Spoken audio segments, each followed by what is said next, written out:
Hi guys, today we are going to perform an experiment on producing the whirlpool.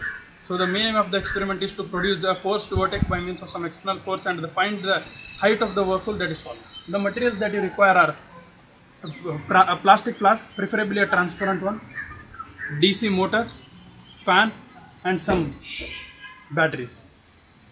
So the procedure is as follows. Make the hole at the bottom of the flask such that the spindle of the motor that you take should exactly fit into this. So the arrangement of the motor and the flask looks somewhat like this. Make the bottom of the flask leak proof. We have used M-Seal to make the bottom of the flask leak proof. If you can think of better materials, you can go for it. Then fit the fan on the top of the spindle.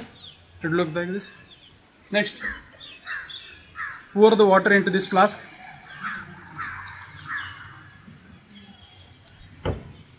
Next, connect the batteries to the two ends of the motor.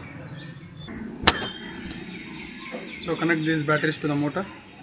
Once you connect it, you can see the whirlpool that is formed. So there is no water in this region. It is purely the air, atmospheric air.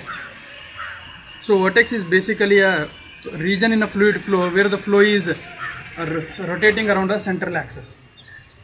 So the reason for this phenomena is because of the centrifugal force of the fan, the water will be pushed aside. As we know, as we go down the fluid, the pressure increases. So because of the increase in the pressure, the cone is formed, as you can see.